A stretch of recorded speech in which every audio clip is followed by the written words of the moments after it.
Good morning, sir. Good morning. Everybody, please turn your cam on and mic mute.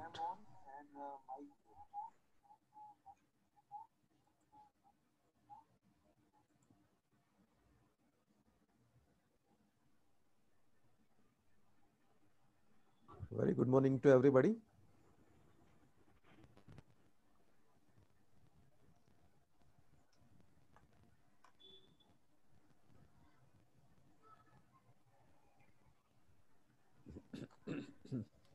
Good morning, sir. Good morning.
Good morning, everybody. With the start of the week, we are expecting a very energetic start of the week.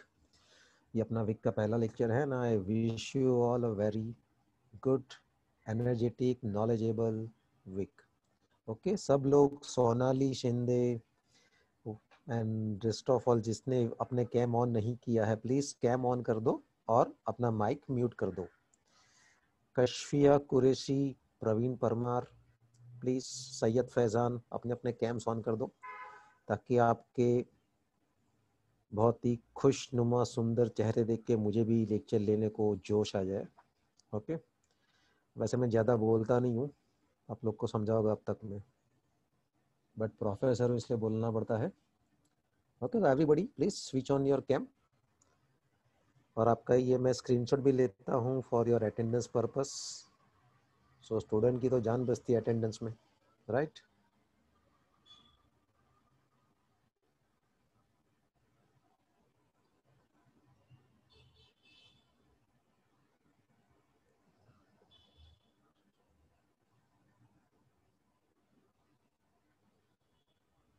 So we'll just wait for one more minute and we will start. Kashfia, please turn on your cam. Sonali Sinde, switch on your cam.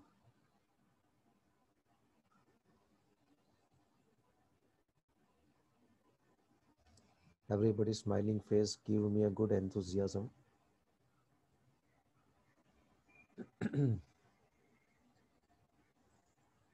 सबके parents के चांद के टुकड़े, बराबर ना? पापा के Prince, पापा की परी.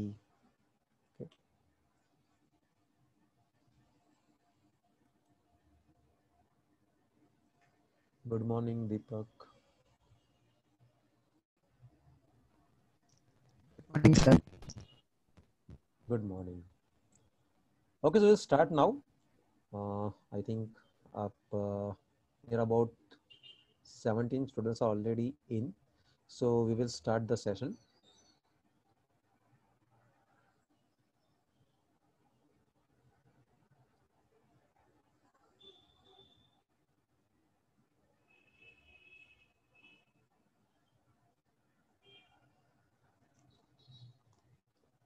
Already started with our subject strategic management. Okay, आपका और एक सब्जेक्ट भी है बट वो इलेक्टिव है, so only for the student who selected that elective, like HR वालों ने दिया तो उसके लिए अलग से हम लोग अलग क्लास होगा। आज का अपना सब्जेक्ट है strategic management. Okay, now last lecture में हम लोग ने कहाँ तक देखा था, एक छोटा सा रिकैप कि importance, what is first of all what is policy, business policy क्या होती है, उसका इम्पोर्टेंस हमने देखा था, उसका इंट्रोडक्शन देखा था, उसकी डेफिनेशन हमने देखी थी। ओके, उसके साथ ही उसके कुछ फीचर्स और इम्पोर्टेंस जो है हम लोग वन बाय वन हम देख रहे थे, and we had reached up to proper coordination and control. उसके बाद में अपना सेशन बंद हुआ था, बिकॉज ये जूम का एक है कि 40 मिनट्स के बाद वो ऑटोमेटिक सेशन क्लोज कर देता है। फिर वो टीचर हो या स्टूडेंट हो, जो भी पार्टिसिपेंट्स होते हैं उनको ऑटोमेटिकली वो क्या करता है, लॉग आउट कर देता है, उस सेशन को खत्म कर देता है। तो इसीलिए 40 मिनट्स का हमने क्लास रखा हुआ है। सो कभी ऐसा हो कि बातों ही बातों में पता ना चले टाइम का और आपको कुछ पूछना है, आप जस्ट सोच रहे हैं कि मैं अभी पूछूं, सडनली वो सेशन डिस्कनेक्ट हो गया, तो अपना जो ग्रुप है उसमें आप पोस्ट कर सकते हैं ना। अभी ग्रुप में क्या है, ग्रुप में ओनली एडमिन कैन सेंड, ऐसा सेटिंग रखा हुआ है। तो हर एक ग्रुप में 2 स्टूडेंट रिप्रेजेंटेटिव को अपॉइंट किया गया है। ओके, और आप उनको मैसेज भेजिए, वो ग्रुप में पोस्ट कर देंगे। Because sometime what happened, group में अनवांटेड डिस्कशंस, अनवांटेड पोस्टिंग अगर सब चालू हो जाता है, तो इसके लिए just to keep the decorum of the group as a educational purpose, हम लोग ने उसको ऐसा रखा है कि only admin can send the messages, and हम सारे टीचर एडमिन हैं। तो फिर भी स्टूडेंट्स में से 2 रिप्रेजेंटेटिव को अपॉइंट किया हर एक ग्रुप में, that detail you can get from the Diana madam. तो वो जो 2 स्टूडेंट है उसको आप मैसेज भेजिए, आपको कुछ भी मैसेज पोस्ट करना है तो आप उन दोनों को पोस्ट कीजिए, वो हम तक पहुंचा देंगे, and we will solve your query. आपका जो रिप्लाई है वो हम ग्रुप में दे देंगे। सो आप कभी भी कोई भी डाउट को अपने मन में मत रखिए, do not keep it with you, get it solve. Confusion कभी कुछ भी मत रखो, we don't need to keep confusion, हमें उसको सॉल्व करके उसका नॉलेज गेन करना है, and this is for everybody, ये सबको ही ये है। And even in this thing, आप अगर कुछ भी डाउट आ रहा है आपको, तो डोंट हेजिटेट मत करना, आप उसको फ्रीली पुट अप कीजिए, we will give you the proper answer for that, so that आपका वो प्रॉब्लम सॉल्व हो जाए and you don't get any issue. ठीक है, is it clear? So now we will start for the today's session. अभी हम लोग आगे के उसके बाकी के इम्पोर्टेंस देखेंगे। हमने कुछ इम्पोर्टेंट क्लास कल तक देखे थे, मैं इसको just I am going through it once. Effective utilisation of the resource and optimum utilisation of resource, मतलब रिसोर्स को बहुत ही इफेक्टिवली यूज किया जा सकता है पॉलिसीज में से, जिससे जरा भी उसका जो है वो वेस्टेज ना हो और उसकी फुल वैल्यू मिले। ऑप्टिमम यूज यानी कि सबसे बेस्ट तरीके से उसको यूज करना। तो उसके बाद में है cost reduction by zero wastage. जब आप रिसोर्सेज को बहुत अच्छी तरह से यूज कर सकते हो तो आपका जरा भी क्या होता है, एक्स्ट्रा खर्चा नहीं होता और आपको एडिशनल खर्चा नहीं होता, इसके लिए आपका वो कॉस्ट सेविंग हो जाता है।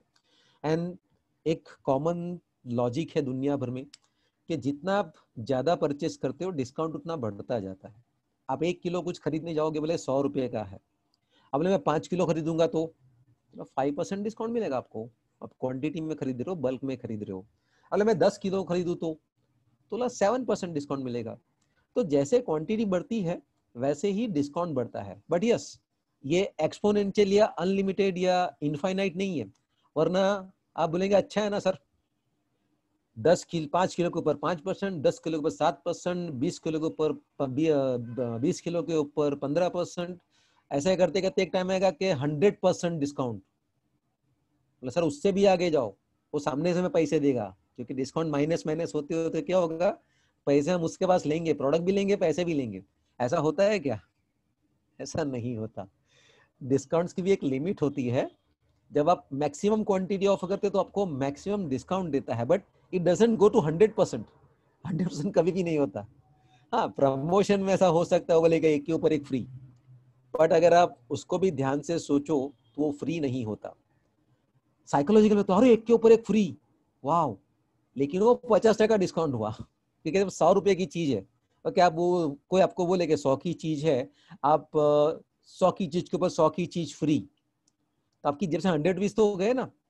100 रुपीज में 2 प्रोडक्ट आई तो आपका रुपये के हुआ 50 रुपीज हुई, मतलब आपको डिस्काउंट 50% ही हुआ। पर ये सब साइकोलॉजिकली गेम है। अगर मैं आपको डायरेक्टली बोलूँ कि 50% डिस्काउंट, तो शायद आप इंप्रेस ना हो, लेकिन एक के ऊपर एक फ्री बोलो तो फ्री वर्ड में वो पावर है। फ्री वर्ड, खासकर हम इंडियन लोगों को तो फ्री का बहुत अच्छा लगता है। हमें अगर फ्री चर्च गेट मिलता, हम यहाँ से चर्च गेट भी जाएंगे, 2 घंटे धक्के खा के जाएंगे, ट्रेन का जो टिकट है वो खरीदेंगे, ओके, वहां पर कहीं बाहर कहीं नाश्ता करेंगे, खाना खाएंगे, लेकिन वो फ्री के चक्कर में हम उतना लंबा भी जाएंगे। हमारे इंडियन मेंटालिटी ऐसी कि फ्री सुना कि हम एकदम दौड़ पड़ते हैं। मेरे घर के बाजू में एक नाट्य गुरु है, मतलब ऑडिटोरियम है, प्रबोधन का ठाकरे, बोरीवली में, शायद अपने नाम सुनाओ। तो वहां पर एक बार एक सेल लगा था, वहां पर ऐसे मतलब जो फीमेल्स की आइटम, जो गहने वगैरह था, इमिटेशन ज्वेलरी, उसका सेल लगता रहता है। तो उसमें उन लोगों ने क्या लीफलेट बांटे थे न्यूज़पेपर में इंसर्ट करके, और उसमें ऐसा लिखा था कि यहाँ पर सेल है, आपको नेकलेस, अंगूठी, की चेन वगैरह सब मिलेगा। लेकिन साथ में नीचे अगर आप ये लीफलेट लेके आओगे ना, तो आपको एक 15 रुपये वाला चेन फ्री मिलेगा। उसमें लिखा ही था कि वो चेन 15 रुपये का है, गोल्ड प्लेटेड नकली होता है ना, इमिटेशन ज्वेलरी वाला। तो वहां पर करीब करीब 200-300 लेडीज की लाइन लग गई। अंदर प्रोडक्ट परचेस करने के लिए तो 7-8 लेडी गई, लेकिन बाकी की अराउंड 140 के करीब लेडीज जो वो फ्री का वो 15 रुपये वाला चेन लेने के लिए लाइन में खड़ी हो गई। अब 15 रुपये की चेन में आप लाइन में आके खड़े रहते हो, आपका सेल्फ रिस्पेक्ट, डिग्निटी कुछ है कि नहीं? लेकिन नहीं नहीं, 15 रुपये का चेन फ्री मिल रहा है ना। और ये मेंटालिटी जो है या ये एटीट्यूड है, वो बिजनेस वालों को बहुत सूट करता है। They want this type of people, crowd puller, कि 15 रुपए की चेन के लिए क्राउड तो आया, अभी उसमें से कुछ 10% लोगों ने भी परचेस किया, तो इनका जो सारा खर्चा है वो क्या हो जाए, रिकवर हो जाएगा। सो दिस इज व्हाट के बिजनेस पॉलिसी जो है वो आपका प्रॉपरली हर एक रिसोर्स का यूज करना चाहिए।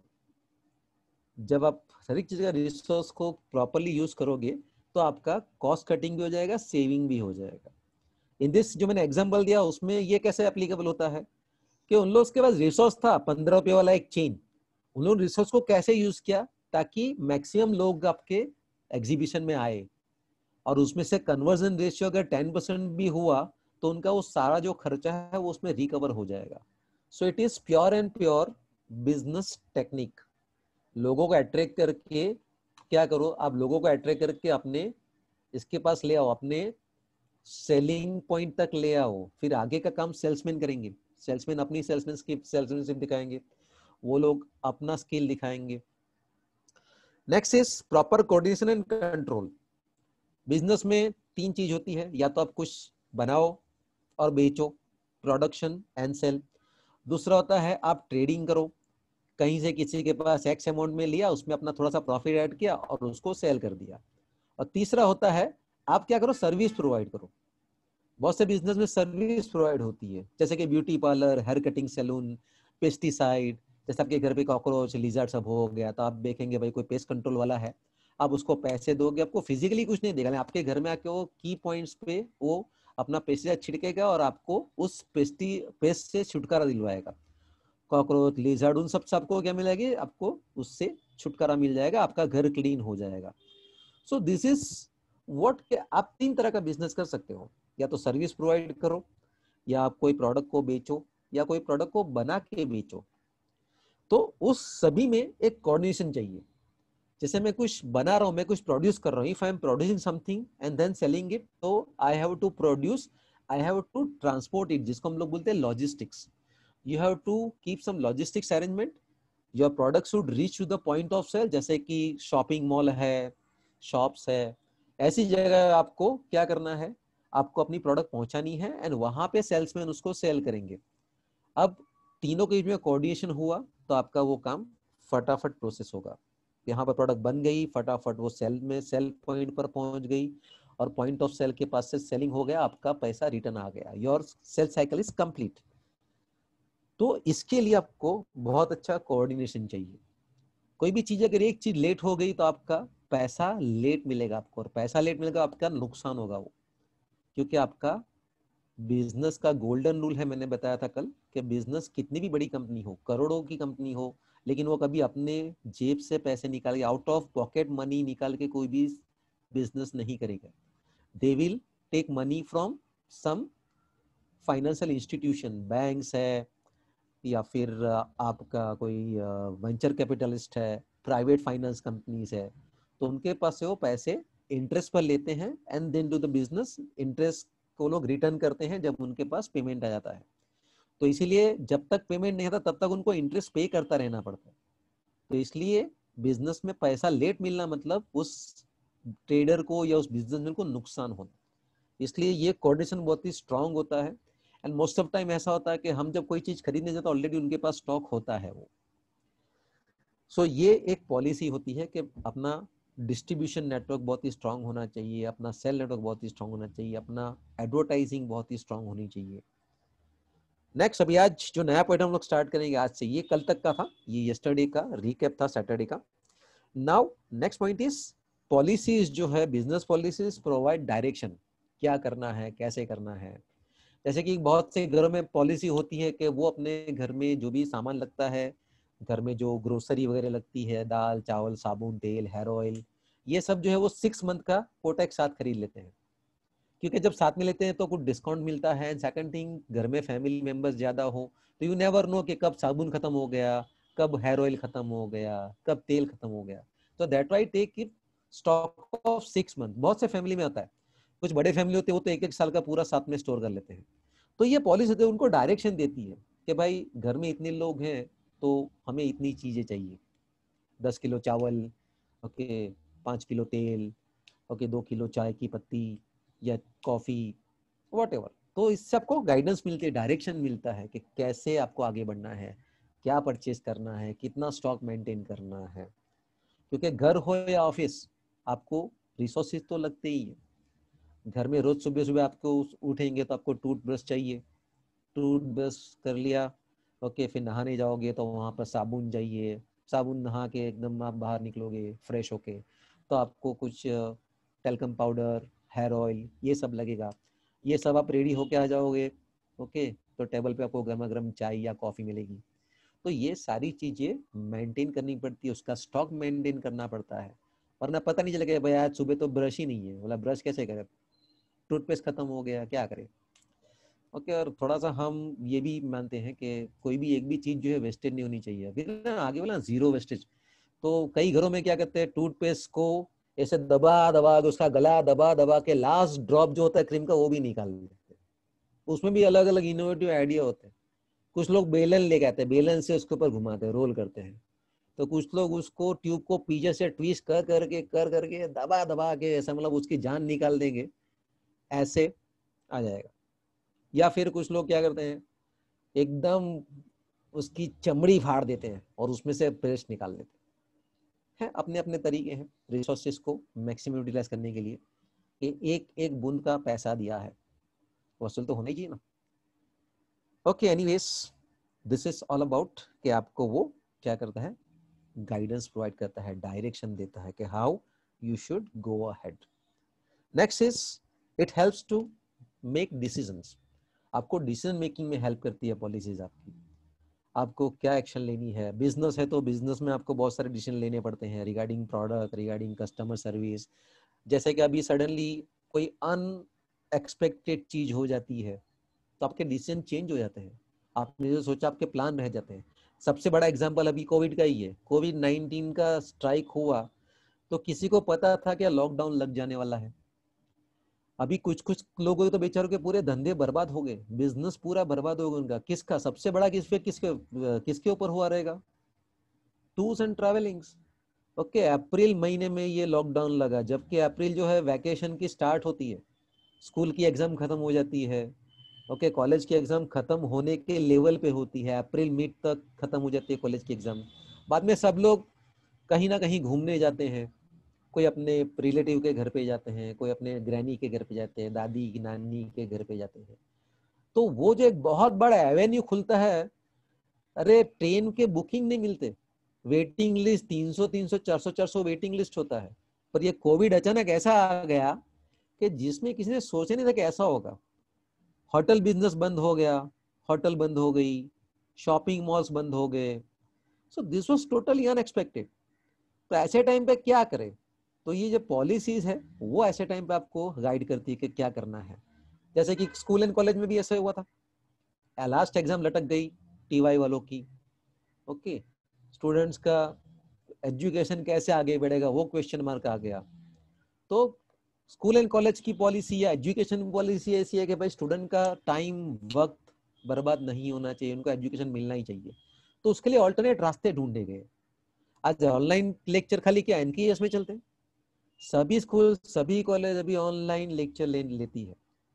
कुछ लोग जो हैं वो उसमें कॉलेज का फॉल्ट निकालते हैं, अरे वो पैसे कमाने के चक्कर में ऑनलाइन क्या कर रहे हैं, नौटंकी कर रहे हैं। अरे भाई आप घर पे बैठे हो, आप सोचते हो कि भाई हमें सैलरी मिलनी चाहिए, लॉकडाउन है तो हमें मिलनी चाहिए, तो क्या टीचर लोग इंसान नहीं है, या टीचर लोग सब बिल गेट्स हैं, सबके सब करोड़पति, पास में गाड़ी बंगले की भरमार, और स्टूडेंट को एजुकेशन मिले इसलिए तो ये सब है। अगर स्टूडेंट को एजुकेशन का इंपॉर्टेंस ना हो तो ये सब का कोई मतलब नहीं है।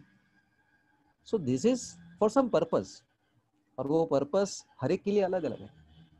हमारे लिए पर्पस ये है कि आपके तक एजुकेशन मिले, आपको एजुकेशन मिले, आपका जो है वो एकेडमिक लॉस ना हो। क्योंकि बहुत से स्टूडेंट जो है वो फॉरेन कंट्रीज में हायर एजुकेशन में जाना चाहते हैं, तो उनके पास भी अपना कुछ रिजल्ट वगैरह तो होना चाहिए कि हमें इतना नॉलेज मिला है, हमें इतना हमारे पास मार्क्स है, हमारे पास मेरिट लिस्ट है। So it's a long process, और टाइम ही ऐसी चीज है जो वापस नहीं ला सकते आप। पैसे वापस कमा सकते हो, कोई चीज खराब हो जाती है वो आप दूसरी ले सकते हो, लेकिन जो टाइम अभी चला गया वो वापस नहीं आने वाला। इसलिए ऑनलाइन लेक्चर है। कई बार तो कुछ टीचर्स को तो ऑनलाइन लेक्चर में कुछ भी पता नहीं, उनको तो बेचारे को टेक्नोलॉजी का एबीसीडी भी नहीं आता। पर आज सबके सब जो है वो अपना अपना कंट्रीब्यूशन दे रहे हैं। नहीं आता तो सीखो, people are learning for this thing. बहुत से लोगों को जूम के बारे में कुछ नहीं पता था, बहुत से लोगों ने ऑनलाइन लेक्चर कैसे, वीडियो कैसे बनाना कुछ नहीं पता था, लेकिन उन्होंने सीखा। क्यों? क्योंकि this is need of time. और यही पॉलिसी होनी चाहिए कि अपना एजुकेशन शुड कीप गोइंग। ऐसे बहुत से ऑफिस ने भी ऐसा किया कि आप घर से काम करो, ठीक है, सेफ्टी सिक्योरिटी का सवाल है, आपके पेरेंट्स में भी कोई ना कोई घर से काम करता होगा। सो दिस इज व्हाट के we have change our policy. Unseen situation थी, आज कोरोना इंडिया तो क्या दुनिया भर में किसी को कुछ नहीं पता था कि ये क्या है, और अगर हुआ ऐसा तो क्या करेंगे हम। Nobody was having any such experience to deal with this kind of pandemic. पर आज सभी लोगों ने क्या किया, अपनी अपनी पॉलिसीज चेंज की, और उन लोगों ने नई पॉलिसी अडॉप्ट की कि इस संकट की घड़ी में, यानी कि इन पैंडेमिक में, ऐसे सिचुएशन में कैसे काम करें। और आज धीरे धीरे सब कुछ वापस नॉर्मल हो रहा है, ट्रैक पे आ रहा है। बहुत सारी ऑफिस खुली हैं, कुछ लिमिटेड स्टाफ मेंबर्स के साथ। कल परसों तो शॉपिंग मॉल्स भी खुल गए शायद, क्योंकि जिम वगैरह भी खुलने वाले हैं। So we have to keep our policy कि हमारा प्रोग्रेस रुकना नहीं चाहिए, हमारा प्रोग्रेस शुड कीप गोइंग। इसीलिए वो डिसीजन मेकिंग में हेल्प करता है, पॉलिसीज फ्रेम करने में हेल्प करता है, डायरेक्शन देता है क्या करना है। क्या चीज हेल्प करती है? Business policy. अब वो बिजनेस में इसलिए बिजनेस पॉलिसी, वरना हम घर में हैं तो हमारे लिए वो घर की पॉलिसी हो गई, अपनी लाइफ की पॉलिसी हो गई। Next is helps in delegating the authority.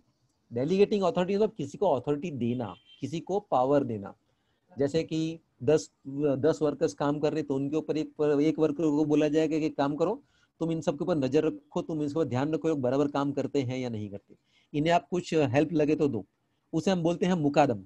ये वर्ड तो सुना रहेगा ना आपने, मुकादम। मुकादम मतलब कि वो पर्सन की जो इन वर्कर्स के ऊपर ध्यान रखता है।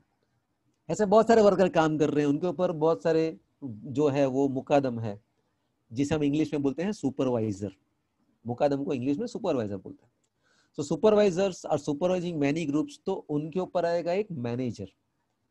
मैनेजर जो है वो इंश्योर करेगा कि सारे सुपरवाइजर्स प्रॉपरली अपने अपने ग्रुप को संभाल रहे हैं, कुछ प्रॉब्लम है तो हेल्प करेंगे वो, if they come with some issues तो उसको सॉल्व करेंगे।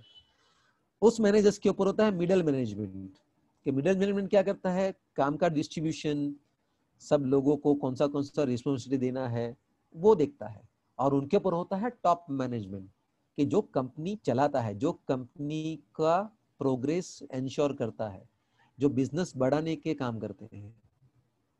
What do you think Mukesh Ambani क्या करता होगा? इंडिया का रिचेस्ट पर्सन, ओके, उसके पास तो हंड्रेड्स ऑफ मैनेजर हैं, उसकी कंपनी में हजारों लोग काम करते हैं। तो मुकेश का टाइम पास होता है, खा पिएगा आराम से, उठो 11-12 बजे एंटीलिया में और चाय नाश्ता करके चिल करो। कल लोग काम करते रहेंगे, मैनेजर देखता रहेगा, तो मुकेश को तो कोई टेंशन ही नहीं होगा ना। चलती है कंपनी, रिलायंस जियो सब चलता है, चलने दो। ओके, हम सिर्फ पैसा गिनेंगे कितने आए। क्या ऐसा होगा? क्या मुकेश को कोई टेंशन नहीं होगी? क्या होगी? What do you feel? होगी ना इनफैक्ट सर, इतना बड़ा बिजनेस चलाया तो टेंशन तो होगी ना। होगी सर एग्जैक्टली, टेंशन। बिजनेस बड़ा करना आसान है, लेकिन उसको बड़ा मेंटेन रखना मुश्किल है। आपको अगर टॉप पे पहुंचना है तो शायद आप मेहनत के टॉप पे पहुंच भी जाओ, पर टॉप पे बने रहना, टॉप पे अपनी पोजीशन बनाए रखना, वो उससे भी ज्यादा डिफिकल्ट होता है। इसलिए रिलायंस के कोई मैनेजर से भी ज्यादा टेंशन मुकेश अंबानी के सर पे होता है, क्योंकि जॉब करने वाले लोग तो जॉब छोड़ के भाग सकते हैं। कल को मैनेजर हैं रिलायंस में, ओके, रिलायंस कुछ नुकसान में जा रही है, ऐसा लग रहा है कि तो अभी कंपनी डूबने वाली है, तो फटाफट एम्प्लॉय उसको छोड़ के भाग जाएंगे। और मुकेश कहाँ भागेगा? उसकी तो खुद की कंपनी है। So, इसलिए ऑलवेज, कभी कभी लोग सोचते हैं अगर ये तो बड़ा साहब है, उसको क्या है, बैठ के खाली ऑर्डर फाड़ता है, एयर कंडीशन में बैठ के टाइम पास होता है, खून तो हम लोग जलाते हैं। बट इनफैक्ट ऐसा नहीं होता। जितना आपका जितना भी आपका पोजीशन हायर है, उतना आपका रिस्पॉन्सिबिलिटी ज्यादा होता है। एक तरीके से कहो तो मुकेश का एक गलत डिसीजन, या फॉर दैट मैटर किसी भी बिजनेसमैन का एक गलत डिसीजन उसकी पूरी कंपनी को डुबा सकता है। और जितनी बड़ी कंपनी उतने ज्यादा एसोसिएटेड लोग। आज रिलायंस में हजारों लोग काम करते हैं, सिर्फ एक गलती उन हजारों लोगों का रोजी रोटी छीन सकता है। तो ये सब जो है वो टॉप मैनेजमेंट को देखना है कि मेरी कंपनी आज नंबर 1 पे है तो नंबर 1 पे ही रहनी चाहिए। मैं क्या करूं कि नया नया बिजनेस मुझे मिले, मैं क्या करूं कि मेरी प्रॉफिटेबिलिटी बढ़े। सिर्फ उसके अपने फायदे के लिए नहीं, साथ में हजारों लोगों का उसके साथ एसोसिएशन है, हजारों लोग उसके अंदर काम करते हैं, उन सबको एम्प्लॉयमेंट मिला रहना चाहिए, उन सबको हर मंथ सैलरी मिलती रहनी चाहिए। ये सब बड़ी बड़ी कंपनी के सिर्फ सैलरी करोड़ों में होते हैं हर महीने के, तो उसकी इनकम भी इतनी होनी चाहिए। और वो काम देखता है टॉप मैनेजमेंट कि क्या करें, नया बिजनेस कैसे करें, क्या करें हम ताकि नया इनकम का सोर्स हो, क्या करें जैसे हमारी पोजीशन नंबर 1 पे रहे हम लोग हमेशा। सो this is what management, top manager का काम है। तो इसलिए वो लोग अथॉरिटी देते हैं कि भाई तुम फला ढीम का सेक्शन के मैनेजर। देखिए बिजनेस में बहुत तरह के लोग लगते हैं, आपको एक ही बिजनेस करने के लिए आपको बहुत तरह के लोग चाहिए। फर्स्ट, कुछ लोग जो प्रोडक्शन में एक्सपर्ट हो, कुछ लोग जो लॉजिस्टिक्स में एक्सपर्ट हो, कुछ लोग जो अकाउंट्स में एक्सपर्ट हो, कुछ लोग जो मार्केटिंग में एक्सपर्ट हो। तो इन सब लोगों के अलग अलग फील्ड है, सब लोगों के काम करने का तरीका अलग अलग है, सब लोगों का काम करने का वर्क। तो इसलिए वहां पर अथॉरिटी देती है भाई तुम सेल्स मैनेजर, तुम सेल्स का काम देखोगे, तुम अकाउंट्स मैनेजर, तुम अकाउंट्स देखोगे, तुम फाइनेंस ऑफिसर देखो फाइनेंस कहाँ से लाओगे, कैसे मैनेज करोगे, ओके, तुम लॉजिस्टिक्स ट्रांसपोर्टेशन के मैनेजर। सो यहाँ पर होता है डेलीगेशन, क्योंकि हमेशा एक आदमी सारे काम नहीं कर सकता, एक आदमी के पास सारे काम करने की एक्सपर्टी भी नहीं होती। कोई अगर अकाउंट्स में एक्सपर्ट है तो उसे मार्केटिंग का कुछ नहीं पता, कोई मार्केटिंग में एक्सपर्ट है तो उसको प्रोडक्शन का कुछ नहीं पता, कोई प्रोडक्शन में एक्सपर्ट है तो उसको लॉजिस्टिक्स नहीं मालूम। सो दैट इज वाई हर कंपनी में बहुत सारे डिपार्टमेंट होते हैं, और उस डिपार्टमेंट का किसी ना किसी को मैनेजर बनाया जाता है, जिसको हम बोलते हैं डेलीगेशन ऑफ अथॉरिटी। डेलीगेट करना मतलब किसी को नॉमिनेट करना, किसी को पोजीशन देना। अथॉरिटी मतलब जिसके पास पावर है, जिसके पास डिसीजन मेकिंग कैपेबिलिटी है। तो ये होता है डेलीगेटिंग द अथॉरिटी, उसमें ये पॉलिसीज हेल्प करती है।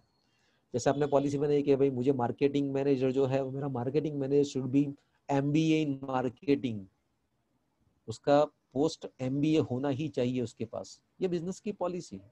और हाउ इट हेल्प्स कि उस पर्सन अपने एमबीए के नॉलेज को अपनी कंपनी के बेटरमेंट के लिए यूज करेगा, कंपनी के फायदे के लिए यूज करेगा। Next is it's focus on achievements of objective. ये मैंने क्लास में बताया कि हर कंपनी का ऑब्जेक्टिव अलग अलग होता है। कोई कंपनी जो है वो सोचती है कि मुझे नंबर 1 बनना है, मेरा सेल सबसे ज्यादा होना चाहिए। कोई कंपनी सोचती है कि मुझे तो पैसे ही कमाने हैं, कैसे भी करके मुझे मैक्सिमम प्रॉफिट ले जाना है घर पे। कोई कंपनी सोचती है कि मुझे जो है वो नंबर 1 एक्सपोर्टर बनना है। तो अलग अलग ऑब्जेक्टिव होते हैं, वो ऑब्जेक्टिव पॉलिसीज के थ्रू अचीव होते हैं। जब पॉलिसी आप बनाते हो तो वो पॉलिसी हेल्प करती है कि आप अपना ऑब्जेक्टिव अचीव करो। मार्केट में आपको तो आपका मार्केट शेयर बढ़ाना है तो पॉलिसी आपको हेल्प करेगी कि आप ऐसे ऐसे काम करो ताकि मार्केट में लोग आपकी प्रोडक्ट को ज़्यादा खरीदें। मे बी प्राइसिंग डिसीजन हो, मे बी क्वांटिटी डिसीजन हो।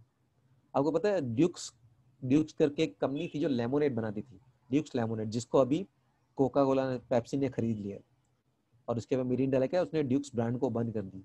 लेकिन जब मैं स्कूल में था उस वक्त 200 ml की बोतल लेती थी, लेकिन ड्यूक्स वाज द कंपनी कि जो सालों से 300 ml की बोतल बेचती थी, सेम रेट, 10 रुपए की ये बोतल, 200 ml की थम्स अप या गोल्ड ऐसी की दूसरी ब्रांड, तो सामने ड्यूक्स लेमोनेड 10 रुपए में 300 ml देती थी।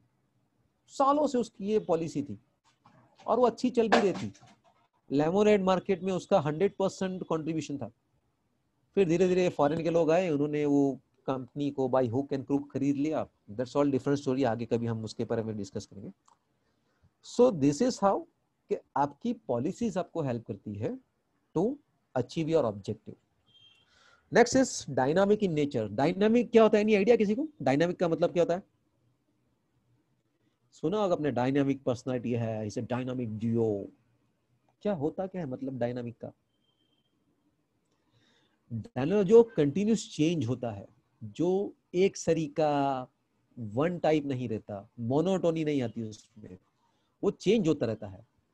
तो ये जो पॉलिसी है, बिजनेस पॉलिसी, वो भी डायनामिक होती है। पॉलिसी सेम नहीं रहती, एक ही तरह की पॉलिसी नहीं रहती, उसमें टाइम टू टाइम चेंजेस किए जाते हैं, समाज के हिसाब से, सोसाइटी के हिसाब से, सिचुएशन के हिसाब से। वरना पहले ऐसा था कि मतलब कुछ कुछ जो स्टोर्स है वो आपको होम डिलीवरी नहीं देते थे, आप कितना भी बड़ा ऑर्डर क्यों न लो, कितनी भी क्वांटिटी ज्यादा क्यों न लो। लेकिन ये पैंडेमिक ऐसा हो गया है कि आपका उनको चेंज करना पड़ा, अपनी पॉलिसी उनको डायनामिक करना पड़ा, उनको अपनी पॉलिसी चेंज करनी पड़ी। डायनामिक का मतलब होता है जो चेंज होता रहता है, जिसमें कुछ ना कुछ बदलाव आता है। कभी कभी वो बदलाव जो है वो कंपनी विलिंगली करती है, कभी कभी उनको मजबूरी में करना पड़ता है। जैसे मैंने अभी आपको एग्जांपल दिया, कई कंपनीज जो थी होम डिलीवरी नहीं देती थी, लेकिन पैंडेमिक चालू हुआ, लॉकडाउन चालू हो गया, लोगों को घर से बाहर निकलना मुश्किल, तो उन लोगों ने क्या किया, होम डिलीवरी देना चालू किया कि आप हमको ऑर्डर प्लेस करो, हम आपके घर पे चीज को एकदम सही सलामत पहुंचा देंगे with proper sanitisation and all. ये क्यों हुआ? क्योंकि उनको सिचुएशन की वजह से बदलना पड़ा। कभी ऐसा था कि कॉम्पिटिटर्स कुछ फैसिलिटी दे रहे हैं, तो इसलिए हमें हमारी पॉलिसी चेंज करनी पड़ी। ओके, हमारे घर के बाजू में एक होटल थी, घर के एकदम बाजू में, लेकिन उनका प्रिंसिपल था कि पहले से उनकी पॉलिसी थी कि वो किसी को फ्री होम डिलीवरी नहीं देते, अगर होम डिलीवरी करनी है तो आपको एक्स्ट्रा पैसा पे करना पड़ेगा। लेकिन द लैप्स ऑफ टाइम उस एरिया में इतनी सारी होटल्स खुल गई और बाकी सबने फ्री होम डिलीवरी करना चालू कर दिया, तो इनको उस कंपटीशन में रहने के लिए अपनी पॉलिसी चेंज करना पड़ा और उनको फ्री में होम डिलीवरी देनी पड़ी। अदरवाइज उनकी पॉलिसी थी हम नहीं देते कितना भी हो। सो दिस इज हाउ कभी कभी हमें अपनी पॉलिसी चेंज करनी पड़ती है। घर में नॉर्मल एक बहुत सी कॉमन सा एग्जांपल है कि कभी कभी बच्चों को कुछ सब्जी पसंद नहीं आती, ये भिंडी की सब्जी मैं नहीं खाता है, आई डोंट लाइक भिंडी। लेकिन पता चला कि रात को 11 बज गए हैं, घर में कुछ खाना नहीं है दूसरा, ओके, बहुत सारी होटल्स बंद हो गई, बिस्किट कुछ भी नहीं है घर में, और माँ ने बोला भिंडी है, खाना है तो खा वरना भूखे सो जा। तब हम जबरदस्ती अपनी पॉलिसी चेंज करते हैं। ओके, भिंडी के टुकड़ों को रोटी में लपेट लपेट के ऐसे खा जाते कि भिंडी का टेस्ट ही नहीं आता। That is our policy change, अपने छोटे से लेवल पे। बड़ी कंपनी अपने लेवल पे पॉलिसी चेंज करती है, जो कंपनी करोड़ों का बिजनेस करती है वो उनके हिसाब से पॉलिसी चेंज करते हैं। बट खैर, एक अंडरस्टैंडिंग के लिए कि पॉलिसी चेंज करना क्या होता है, मैंने एग्जांपल दिया ये भिंडी वाला। सो दिस शोस के वो डायनामिक होती है, पॉलिसीज कभी स्ट्रेट फॉरवर्ड एक ही जैसी सालों तक नहीं रहती। Next is provide stability to the organisation. कि स्टेबिलिटी, स्टेबल कब होगा आदमी कि जब उसका सारे कामकाज आसानी से चलते रहते हैं, तो उसको बोलते हैं स्टेबल है ये, उसमें जरा भी इम्बैलेंसिंग नहीं है।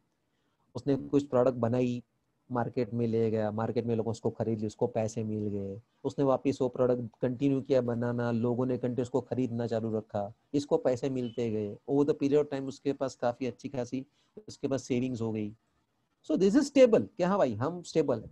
अरे क्या भाई कैसा चल रहा है कामकाज? हाँ सब अच्छा चल रहा है। सुबह कॉलेज में जाते हैं, आके टाइम पास करते हैं, रात को खाना खा के सो जाते हैं, फ्रेंड के साथ चिल करते हैं।